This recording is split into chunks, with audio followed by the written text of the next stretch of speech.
Há muitas pessoas que foram salvas, mas não têm certeza disso.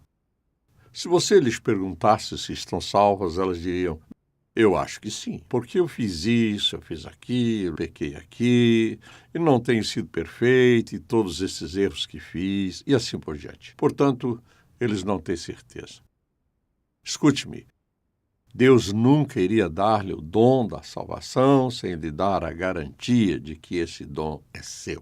Mensagem de hoje: suas convicções sobre segurança eterna. Série: as convicções pelas quais vivemos. Qual é a sua convicção sobre a segurança eterna? Vou explicar isso em apenas um momento. Deixe-me perguntar-lhe: já houve um tempo em sua vida quando você colocou sua fé em Jesus Cristo como seu Salvador, pediu-lhe para perdoar os seus pecados e talvez tenha sido batizado ou se juntado a uma igreja? Mas você pode apontar para algum lugar em sua vida onde você diz: onde isso aconteceu comigo? Bem, deixe-me perguntar. Alguma vez você já duvidou que a sua salvação fosse real? Alguma vez você já duvidou que Deus lhe perdoou? Ou talvez você se encontrou em algum momento da vida fazendo coisas que não deveria fazer. Então você começa a duvidar da sua salvação? O que desejo fazer nesta mensagem é esclarecer toda essa questão da segurança eterna. Esta é uma questão vital para você e eu. Vou definir isso em apenas um momento, mas enquanto você tem dúvidas, perguntas, bem, eu acho que aconteceu lá atrás, não tenho certeza, pequei muito desde que fui salvo, então não sei onde estou neste momento. Se é esta a sua situação, então, se você não tem certeza da sua salvação, 3 coisas importantes aconteceram em sua vida. Número 1, você não pode apreciar as bênçãos que Deus lhe deu porque você não tem certeza se está salvo ou não. A segunda coisa é o seu serviço para Deus ser limitado, porque você não confia nele de maneira que possa ajudá-lo e servir-lhe.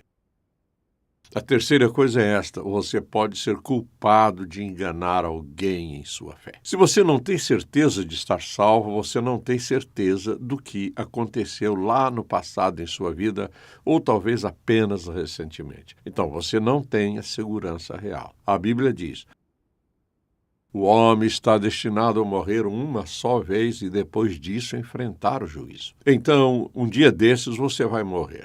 Você não quer morrer sem saber para onde está indo.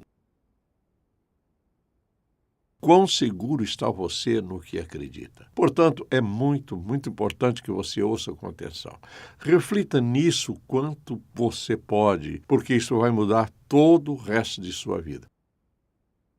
Vou dar-lhe algumas passagens da Bíblia que esclarecem inequivocamente onde você está. Vamos começar com a forma como você foi salvo. Por exemplo, a Bíblia diz em Efésios 2, versículos 8 e 9, veja isto com cuidado: pois vocês são salvos pela graça.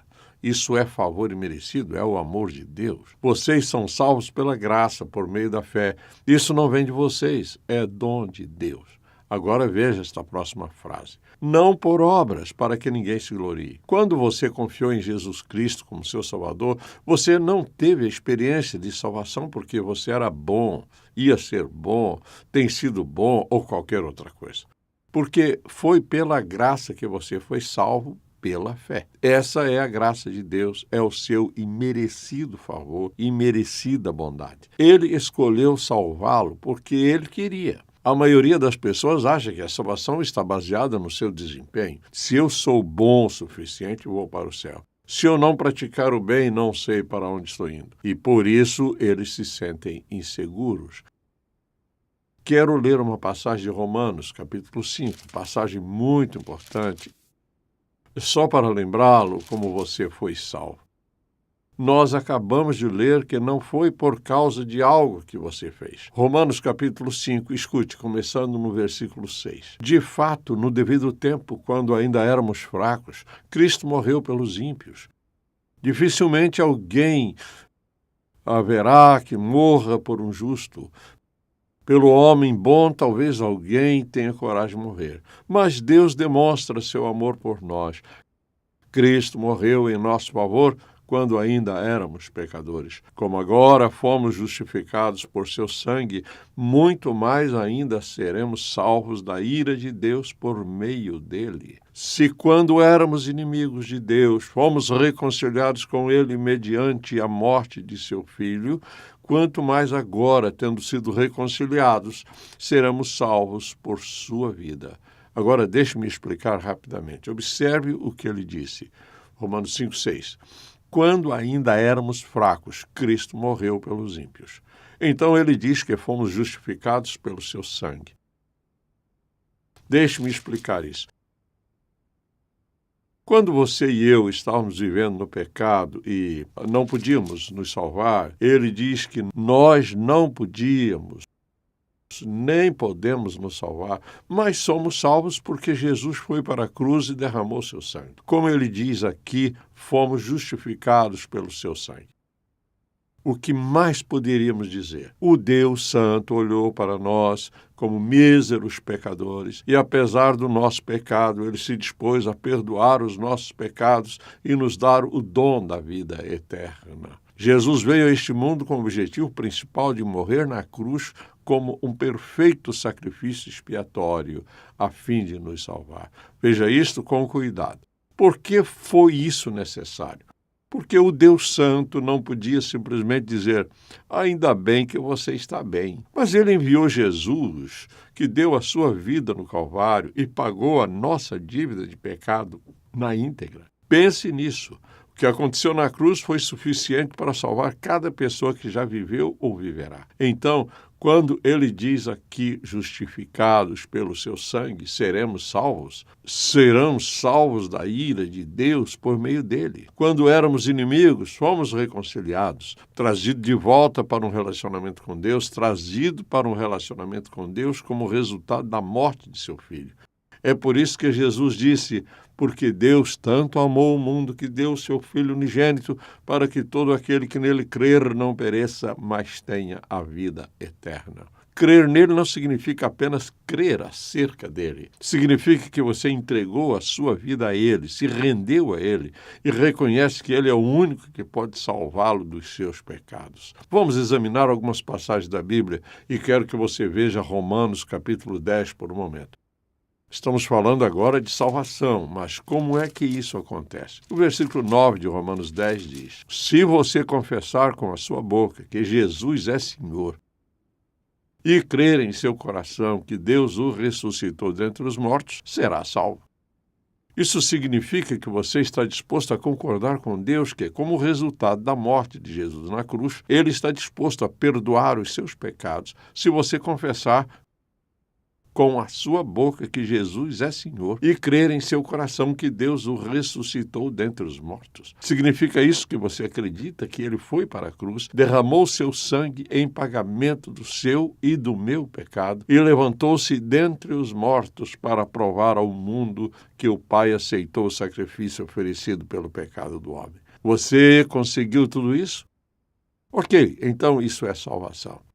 É assim que Deus nos salvou. Ele não nos salvou com base em nossas boas obras. A Bíblia diz que ele nos salvou pela misericórdia dele. Então, todos nós que somos salvos, fomos salvos como resultado da nossa confissão de que o Senhor Jesus Cristo é o nosso Salvador pessoal, a quem confessamos nossos pecados e entregamos nossa vida. Agora, é a eternidade que incomoda algumas pessoas, porque há muitas pessoas que foram salvas, mas não têm certeza. Se você lhes perguntasse se estão salvas, elas diriam, bem, eu acho que sim. Mas por que você acha que sim? Porque eu fiz isso, eu fiz aquilo, eu pequei aqui e não tenho sido perfeito, e todos esses erros que fiz, e assim por diante. Escute-me. Deus nunca iria dar-lhe o dom da salvação sem lhe dar a garantia de que ele é seu. A Escritura diz que somos habitados pelo Espírito Santo e fomos selados pelo Espírito Santo. No momento em que você confiou em Cristo como seu Salvador, o Espírito Santo, a terceira pessoa da Trindade, selou você para o dia da redenção. Ninguém pode quebrar esse selo. Então, você é um filho de Deus, salvo. Ouça, não pelas boas obras, porque se fosse assim, todos nós teríamos muitas razões para duvidar, mas como resultado de aceitar a morte sacrificial dele na cruz e recebê-lo como nosso Salvador pessoal. Estamos salvos. Agora que você foi salvo, você pode responder a alguém que diz: ok, isso sendo verdade, e acerca do pecado em minha vida? Ok, o que faço com isso? Sua resposta é que o dom da vida eterna inclui o dom da segurança eterna, que nem todas as pessoas percebem. Fui salvo aos 12 anos e, o pastor me disse: Charles, cresça e seja um bom menino. Aos 12 anos não me parecia tão difícil. Mas quando cheguei aos 13, 14, 15, 16, 17 anos, ficou um pouco mais difícil. Assim, o que foi que eu perdi? Será que eu fui salvo e em seguida achei que havia perdido algo? Então, quero definir a segurança eterna. Você deveria lembrar bem disso. Segurança eterna é o trabalho de Deus em Cristo. Ele garante que o dom da salvação, uma vez recebido pela fé, é possuído sempre e não pode ser perdido. Se você foi salvo, nunca estará perdido. Há muitas pessoas que acreditam e algumas pessoas que pregam que você pode ser salvo e pode perder a salvação. Dessa forma, elas nunca estarão seguras. Você nunca estará seguro no seu relacionamento com Deus se você pode ser salvo, pecar e se perder. Porque a verdade é que todos nós pecamos em algum momento da nossa vida. E muitas pessoas vão dizer: bem, eu não acho que estou bem. Só porque você não bebe nem fuma, nem vive a vida mundana, você pode achar que faz um bom trabalho, que tem bons amigos e faz tantas coisas boas e assim, por causa de todas essas coisas boas que você acabou de acumular, você diz: bem, como Deus poderia fazer alguma coisa contra mim no mundo a não ser apenas me abençoar? Porque ele não diz que é por obras de justiça que temos feito, mas segundo a sua misericórdia. Ele nos salvou. Não é o que você faz. Agora, lembre-se, você não tem que fazer qualquer uma das coisas que mencionei e tudo mais. Mas veja isto, há um grande número de pessoas que vivem a partir da sua perspectiva uma boa vida. Paga suas contas, é fiel ao marido, à esposa, e tenta fazer o seu melhor. Isso, aquilo e aquilo outro, veja isto, mas ignora Deus. Não há lugar para Jesus Cristo em sua vida. Eles não caem na categoria de pessoas, muito pecaminosas. Eles estão na categoria de pessoas boas, mas sem Jesus, sem Deus, porque não sentem que precisam de mais alguma coisa e estão totalmente enganadas pelo diabo. E assim, quando eles dizem: bem, você está falando de ser salvo. Ser salvo de quê? Eu faço um bom trabalho, sou honesto e pratico tantas coisas boas. Não por obras de justiça que temos feito, mas segundo a sua misericórdia, Ele nos salvou. Porque, veja você, quando alguém rejeita o Senhor Jesus Cristo, rejeita a única avenida para a vida eterna. Ele é o único caminho. Há pessoas que vão lhe dizer que não preciso de religião. Bem, nem eu, mas preciso de Jesus porque a religião não leva ninguém ao céu. O grande erro é você achar que é bom quando a Bíblia diz que não há nenhuma pessoa boa, nenhuma sequer. Ninguém é bom o suficiente para ser aceito no céu com base na sua bondade. Quer isto dizer que ninguém vai pecar depois de ter sido salvo? Não, não é assim. Quero que você ouça com muito cuidado. O pecado não se encaixa em quem somos agora que estamos salvos. Ele não se encaixa, mas estará às vezes em nossa vida. Quero esclarecer uma coisa. Quando alguém entende a doutrina bíblica da segurança eterna, ele não vai se desculpar por este pecado, por outro pecado e por outro, ou tirar proveito de sua posição segura como sendo um filho de Deus e viver pecando. Ele não vai fazer isso. Então, eu quero que você pense nisso por um momento. Vamos para a primeira carta de João. Vamos para o primeiro capítulo dessa primeira carta de João. Não se trata do evangelho dele. Esta é a primeira João, quase no final da Bíblia. Ouça o que ele diz, capítulo 1, versículo 7. Se, porém, andarmos na luz, como ele está na luz, temos comunhão uns com os outros, e o sangue de Jesus, seu Filho, nos purifica de todo pecado. Se você e eu somos salvos, o sangue de Jesus Cristo está continuamente nos purificando de todo pecado. Está claro na minha Bíblia ao afirmar que o sangue de Jesus purifica. O tempo verbal é o presente contínuo, que significa ação habitual contínua. Continuamente nos purifica. Agora veja isso.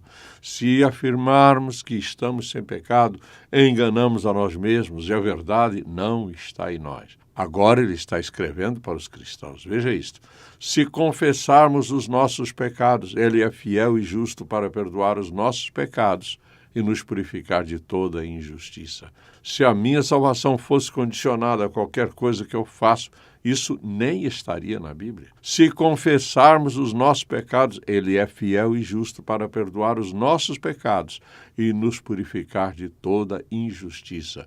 Tudo bem, vamos manter a leitura. Se afirmarmos que não temos cometido pecado, fazemos de Deus um mentiroso e a sua palavra não está em nós. Bem, nós nunca diríamos que não temos pecado. Tudo bem, olhe no 2º capítulo, versículo 1 e 2.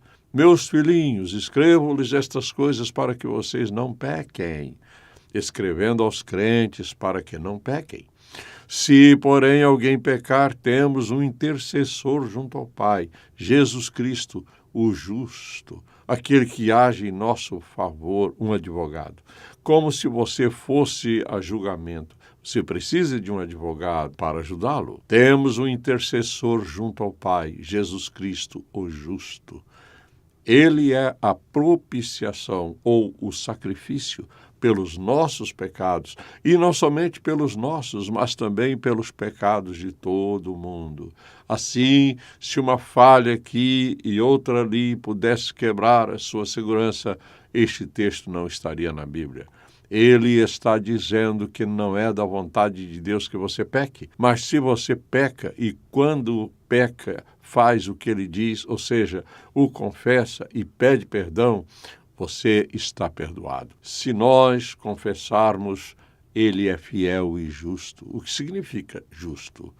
Justiça é outra palavra para justo.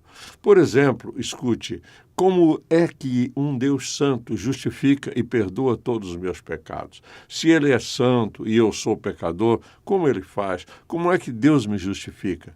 Ele me justifica porque enviou seu Filho unigênito, um membro da Trindade, o Santo Jesus, como um sacrifício vivo na cruz. O derramamento de seu sangue, que expiou todos os pecados de toda a humanidade, em todo o caminho de volta até Adão e avançando até a última pessoa que já nasceu. Como é que Deus, sendo santo, justifica aqueles de nós que são pecadores? Porque Jesus já pagou o preço de nossos pecados e a justiça dele nos é creditada quando confessamos os nossos pecados a Ele e os confessamos tendo como base o fato de que Jesus Cristo morreu na cruz por nossos pecados e expiou os nossos pecados e, portanto, a minha confissão a Ele, a minha aceitação dele como meu Salvador me justifica diante de Deus. Então, olhe para isto. Quando você foi salvo eternamente. Como você é salvo? Pelo sangue de Jesus derramado. Como você se mantém salvo? Pelo sangue de Jesus derramado. A minha salvação não está em questões, uma vez que confio em Cristo como meu Salvador pessoal. Assim, o pecado é um problema que todos nós temos de enfrentar. Cabe a nós simplesmente decidir se queremos viver uma vida santa ou não. Você pode viver uma vida santa, uma vida piedosa, porque você tem o Espírito Santo habitando em você. Mas se você pecar, ele diz aqui o que você tem que fazer. Se volte para Hebreus, capítulo 12, por um momento. Vamos olhar para esta passagem, para todos esses versículos juntos. Então, Hebreus, capítulo 12, ouça o que ele diz, começando no versículo 5. Vocês se esqueceram da palavra de ânimo que eles lhes dirige como a filhos: meu filho, não despreze a disciplina do Senhor, nem se magoe com a sua repreensão. Veja isto com cuidado. Meu filho, não despreze a disciplina do Senhor, nem se magoe contra a sua repreensão. Condenado por ele. Pois o Senhor disciplina quem ama. Você recebeu essa palavra? Disciplina quem ama e castiga todo aquele a quem aceita como filho. Ou seja, você pratica o pecado, vai sofrer a disciplina de Deus. Assim, o pecado não se encaixa em quem você é. Alguém poderá dizer: ok, você está me dizendo que, sendo eu salvo, posso continuar salvo se cometer pecado? Claro, você pode, mas ele vai castigá-lo e vai puni-lo. Em outras palavras, quando as pessoas pensam que estão se afastando de Deus, por vezes achamos que essas pessoas estão passando por dificuldades. Você não pode julgar as pessoas pelo que está acontecendo com elas, necessariamente. Mas há pessoas que estão passando por dificuldades e, escute, estão debaixo da amorosa e pura, mas forte e dolorosa disciplina do Deus Todo-Poderoso. Ele diz: não pratiquem o pecado. Se fizerem isso, poderão esperar que a mão de Deus venha sobre vocês. O que eu quero que você veja é que, se você está realmente salvo, verdadeiramente salvo, você está salvo para sempre. Que tipo de vida você está vivendo? Uma vida santa, uma vida consagrada, uma vida justa, e não apenas boa, mas uma vida piedosa? Se você não fizer isso, você pode pedir a Deus para perdoá-lo, e ele vai perdoá-lo. Agora, veja isto cuidadosamente. O tipo de castigo que você receberá, bem como a sua duração, dependerão da natureza do pecado cometido. A disciplina, o castigo que vem sobre os crentes desobedientes a Deus, depende da natureza do pecado. Quanto tempo você o pratica e o grau em que você o praticou. Ninguém fica afastado de Deus por causa do pecado. Você diz: bem, eu sei assim e assim. Não, você não sabe. Você não sabe. Se uma pessoa é salva e desobedece a Deus, vai ser castigada. Deixe-me perguntar-lhe isto, e estou levantando minha mão. Quantos de vocês já se sentiram castigados? Agora, não faça isso, pois a disciplina vem. Em outras palavras, esta verdade é para todos nós que fomos salvos. Agora, se você não está salvo, Deus vai apenas deixá-lo viver no passado, mas você estará perdido. É o que a Bíblia diz. O homem está destinado a morrer uma só vez, e depois disso enfrentar o juízo. E quando você morrer sem Cristo, você vai ser eternamente separado de Deus. Quando você confia em Cristo como seu Salvador, você estará eternamente seguro. Desobedecê-lo, castigo, disciplina. Tudo isso tem o propósito não de destruí-lo, mas de salvá-lo e fazer de você um servo de Deus. Quero dizer uma última coisa. Lembre-se disto, você não está salvo e seguro por causa de qualquer coisa boa que você faz. Você é salvo e seguro por causa do que Jesus Cristo fez na cruz. Porque você acreditou pessoalmente que ele morreu na cruz por causa dos nossos pecados e você entregou sua vida a ele. Eu diria a você, se você nunca recebeu Jesus como Salvador, você pode ser salvo exatamente onde você está agora. Você já ouviu falar da verdade do Evangelho? Se você fizer esta oração em silêncio, ou em voz alta, como quiser, você deve orar a ele. Pai, eu ouvi a verdade e estou te pedindo que perdoes os meus pecados. Eu não fui quem eu deveria ter sido. Eu falhei contigo, pequei contra ti e sei que não posso ser salvo por minhas boas obras. Estou pedindo a ti que perdoes o meu pecado. Eu entrego minha vida a ti e escolho obedecer a ti. Eu acredito que, pelo que tenho ouvido hoje, o Espírito Santo viverá dentro de mim e me permitirá viver uma vida piedosa. Senhor, parece muito difícil agora, mas estou confiando em Ti, no nome de Jesus. Meu caro ouvinte, Deus irá salvá-lo eternamente e abençoá-lo quando você tomar essa decisão. Eu espero que você não ouse sair daqui sem ter a certeza. Se você está perdido, você seja salvo. Se você está salvo, viva uma vida piedosa. E não só isso, diga a outras pessoas. Olhe para todas as pessoas com quem trabalha e seus amigos que ainda não conhecem a verdade da palavra de Deus e diga-lhes esta verdade. Pai, como somos gratos a Ti por torná-lo simples. Tu nos deste Teu Filho, como afirma esse versículo simples e poderoso, porque Deus tanto amou o mundo que deu o seu Filho unigênito, para que todo aquele que nele crer não pereça, mas tenha vida eterna. Obrigado por isso e oro para que todo aquele que ouvir esta mensagem a guarde no coração e perceba que é a verdade e faça a decisão necessária que seja aceitável a Ti. Em nome de Jesus. Amém. Se você foi abençoado pelo programa de hoje, por favor, visite-nos em ministérioemcontato.com. Ou se você deseja receber uma oração, ligue 0800 891 3597.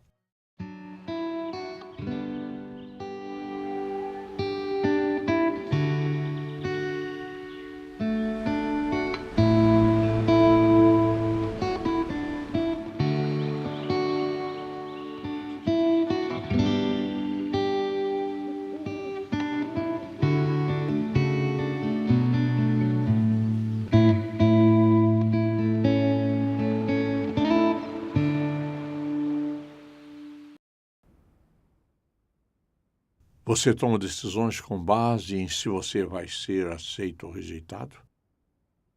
Ou você responde aos apelos de Deus em sua vida de acordo com o que você sabe que Deus ensina em sua palavra? É preciso coragem para ser obediente a Deus. Dr. Charles Stanley compartilha sua jornada pessoal de viver pela fé. Fé corajosa, minha história de uma vida de obediência. Não há melhor maneira de viver a vida do que viver cada dia na presença de Deus. A Bíblia, Princípios de Vida, de Charles Stanley, traz a você quase 50 anos de ministério de ensino bíblico. Esta obra inclui apresentações de livros, explicações de passagens-chave da Bíblia, mapas históricos, respostas às perguntas, 30 princípios de vida do Dr. Stanley e muito mais. Melhore o seu tempo de silêncio com o Senhor, com a Bíblia Princípios de Vida. Também disponível em letras grandes em InTouch.org Store.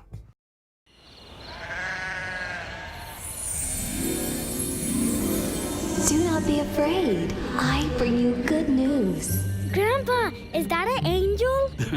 Why, yes. I believe it is an angel. Today, a Savior has been born to you. He is the Messiah. And that's how it really happened? Desperte sua imaginação com histórias ilustradas da Bíblia do Ministério em Contato, livro de história do grande amor de Deus, o Novo Testamento.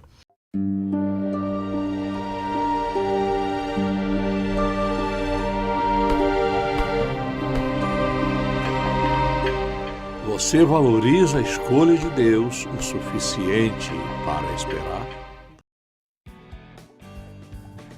Tocando o mundo com uma paixão por Deus e compaixão pelas pessoas. Em Contato com o Dr. Charles Stanley. É uma produção da InTouch Ministries, Atlanta, Geórgia, Estados Unidos. Este programa só é possível pela graça de Deus e a fidelidade de nossos parceiros de ministério ao redor do mundo.